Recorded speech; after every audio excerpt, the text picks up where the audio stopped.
Hello everyone and welcome to the United Stand. This is the mock Goldbridge reaction to 2-2 Aston Villa with Manchester United. I'm going to walk around so the camera's going to move because I'm pissed off. I'm pissed off. And you know what? I actually, it's yet another game where I've said, United will win this game. I feel that they will win. I'm a fucking idiot. No chance. No chance. Aston Villa, fair play. You've come to Old Trafford and done something that you don't normally do. You haven't taken a point or 3 points when you've bloody deserved it. So you've took a point. Fair play, well done. I cannot believe how that's the wrong word, retract. I cannot believe how equal that game was. It was, look, you know what? Liverpool, even Arsenal, Chelsea, whatever. All right, Chelsea dropped points yesterday against West Ham, but this is a consistent problem with Manchester United.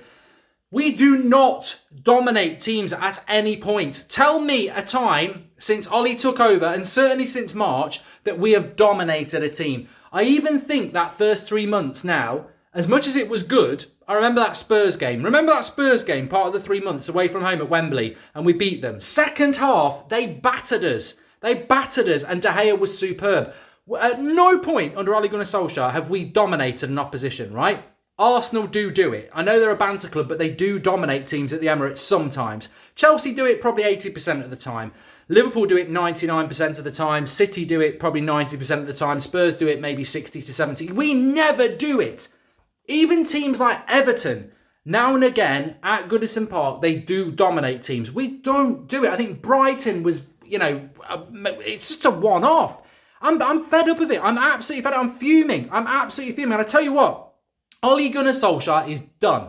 He is done. And I don't say this in a ranty, I'm Ollie out way. I say this in what I've been saying for a long time. The board will not sack Ole Gunnar Solskjaer tomorrow. We're going to have to go through Spurs and City. And in some ways, he'll probably keep his job after that, because what do United do against the better teams? We raise our game, they attack us a bit, we get more space. The park the bus, hit on the brake tactics tend to work well against the bigger teams. So we probably won't get beaten by Mourinho on Wednesday. But Ole Gunnar Solskjaer will do exactly what I've been saying for a long time. He will sack himself. He's going to sack himself. Look at the points ratio since the international break. Sheffield United, 1 point. Aston Villa at home, 1 point. We've taken 2 points from 6 against Sheffield United and Villa. We would have been better off losing to Sheffield United and winning today. We have less points than that scenario. It is not good enough. And I'll do the player ratings in a minute because I watched the game and I'm disgusted with the players. But let's not fall into a trap here of Ollie out. No, you've got to be more grown up than that. You've got to be more grown up than that now. It's not about Ollie out. It is about players. It is about coaching, and it is about the owners. The club from top to bottom is exactly where it is. And we as a fan base, we don't want to accept it. And I don't. You know, I've said this so many times. I will not let my expectations be dropped. And I will not. But the reality is, it would be very easy to let it happen because this is the club that has been created. The players are not good enough. The coaching is not good enough, and the owners are not good enough. And now it is it's epidemic. It's epidemic within this football club. From top to bottom, we are rotten. And I can only say that I've seen us play Sheffield United and Aston Villa and many other teams, but let's be topical, let's be relevant. In the last week, I've seen us play Sheffield United and Aston Villa. Both those teams have deserved exactly what they got. Some would say even a little bit more. We didn't deserve to beat Sheffield United. We nearly did. We didn't deserve to beat Aston Villa. And those teams are not big clubs. With all due respect, they are not big clubs. We are a disgrace. We are one of the biggest clubs in world football. We have the biggest wage bill virtually in world football. And we have biggest revenues virtually in world football. And we are absolutely putting performances out. You know what we're like? We're like Marvel. We're like Marvel. We've got all this bloody money, and instead of putting out really good films, you know what we're doing? We're putting out paper drawings. We're putting out My Little Pony 2. We're putting out absolute shite for the revenue that we have and the size of the club we are. It's not good enough. And today I sat watching it and I was like, you know what?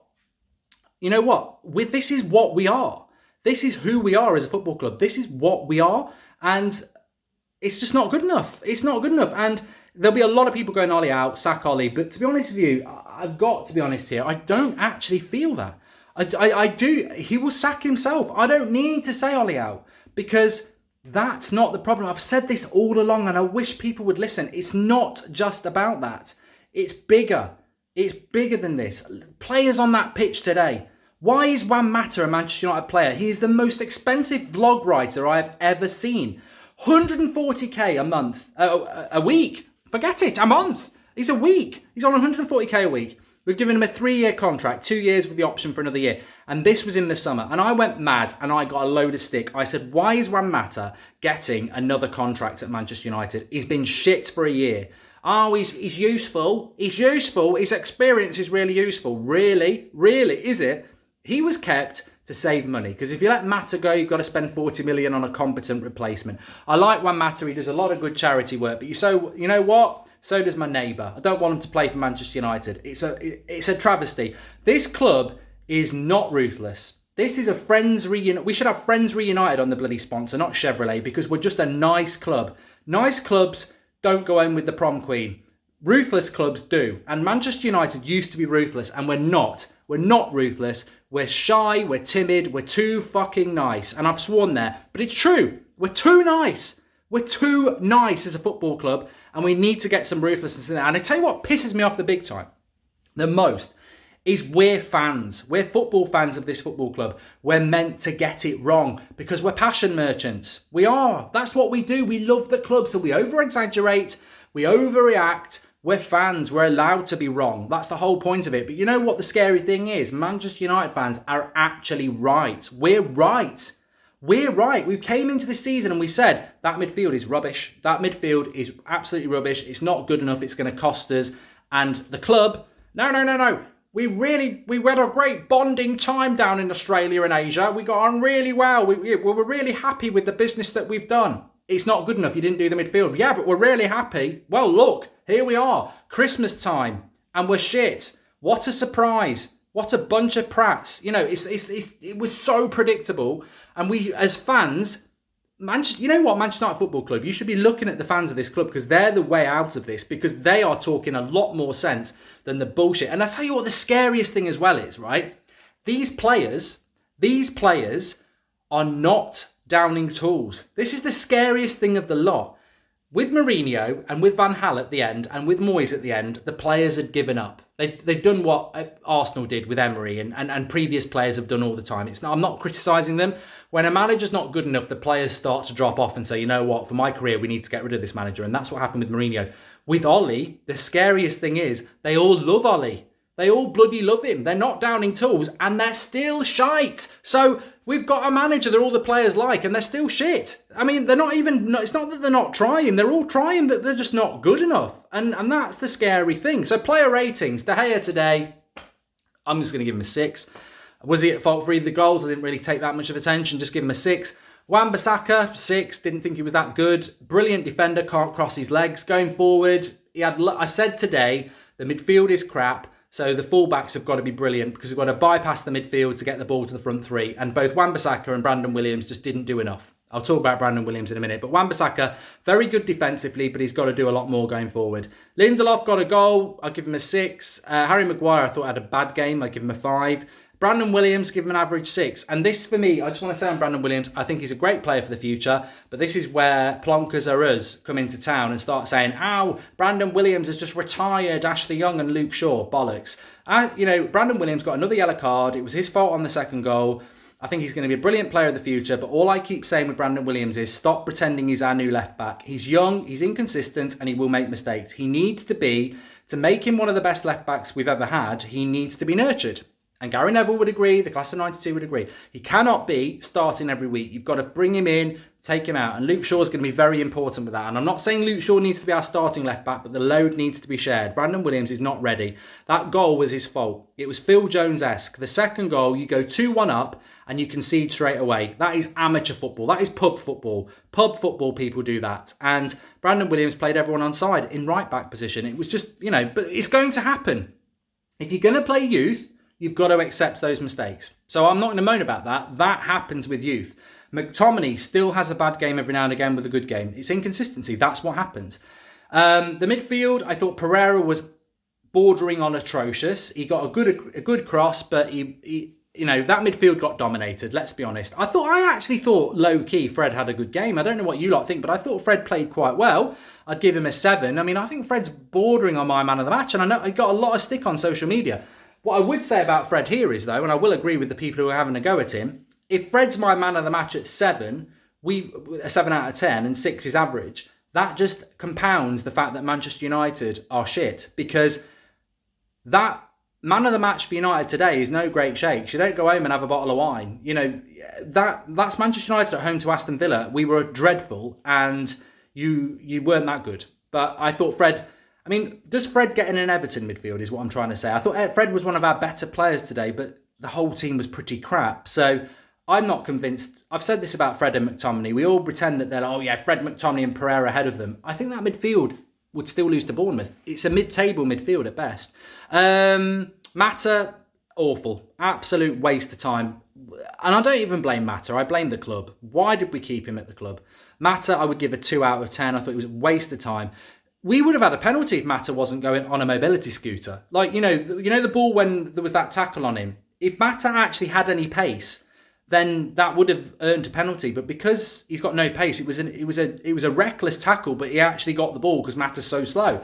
Front three, I mean, Martial should have scored. Martial did, people say Martial played crap. I think they're living off scraps. I mean, I would give Rashford, Martial and James 6. I didn't think they did anything really. But again, if you don't get... Right, basically United's problem today was the front three had no service because they don't get the ball to them quick enough. The midfield was rubbish at it, and both fullbacks weren't good at it. So the front three are living off scraps. And, my big problem with today, is that that's Aston Villa at home, and we've just drawn, and nobody can moan about it.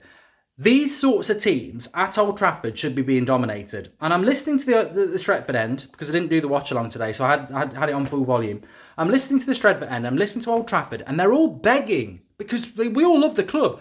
We're all begging to be entertained, really. We'll take the 3 points, but we want to be entertained. And ultimately, it's just not good enough. It's just not good enough. And Ole Gunnar Solskjaer, a lot of people are saying Ole out. I don't disagree with you. He's going to sack himself. I don't know when it's going to happen, but he is done out here. I will tell you that. I don't need to say the words Ole out. He's done. He's done. Because that team, yet again, has played a team that there should be periods of play where we're totally and utterly dominating the ball, and we can't do it. It's a 50-50 game. I've figured United out, and it's this in a couple of sentences. We basically want to hit everybody on the break, which is the most basic tactic there ever is. There's no genius to hitting teams on the break. It's boring. It's not boring, but it's basic. Let them attack you, and then when you get the ball, try and hit them on the break. It's the most easiest tactic in the world. You can do it, I can do it, so can they. So that's one of United's biggest tactics, right? And the second thing is, we're just going to go 50-50 with you. You're going to attack, we're going to attack, and we're going to hope to win. The coaching is so poor, there is no game plan to dominate the game and be a better team. It basically is 50-50. Let's go toe-to-toe with them. They can attack, we can attack, and whoever scores the most goals wins, right? That's not Manchester United. Because that's why you lose at Bournemouth. That's why you lose to Newcastle. That's why you lose to West Ham. That's why you nearly lose to Sheffield United. You nearly win and you draw. That's why you beat Brighton. That's why you draw with Villa. You're going 50-50, toe-to-toe, 50-50 games with shit, right? It's not good enough. It is not good enough. And he's going to get the sack. And I tell you what, the board will not sack him. Not after that. You don't get sacked off a draw. So they're not going to sack him, right? But they are there tonight. They are praying as I've said this for so long. The Manchester United Football Club are praying. They are praying that this works out. It's not going to work out. It's not going to work out. The reason it's not going to work out is because there's not even a hint of any tactical nous from that coaching setup. They are done. They are done. They do not know what to do. They cannot change a game. They don't know what to do. From start to finish, it's just toe-to-toe. And that's fine. You'll win some, and you'll definitely lose some. But if you want to be Manchester United coach, 90% of the games, you've got to grab hold of it and absolutely deserve to win. But we're going into every game and going, this could go either way. That's not Manchester United. You've got to go into 80% of your games, I'm going to win this game. And we don't. We don't know how to go and win a game of football by dominating a game. We just try and win a game or we might win, but we might lose. But when you're doing that against average teams, something's really, really wrong with United. But I'm not happy. I'm not happy with it. I thought the players were poor today. I think the coaching was poor. But it's top to bottom. You know, I really don't think changing the manager will do it. I think it's got to go bigger than that. But look, please subscribe, smash a like on the video. I'd like to say the end to my holiday has been really good. Brilliant stuff on the watch along by Dorothy, Ash and Matthew and Andrew. Thanks everyone who watched that. I'll be back for Spurs on Wednesday and the derby, of course. But I don't know what your thoughts are, but get them in below. Thanks for watching. I'll speak to you all soon.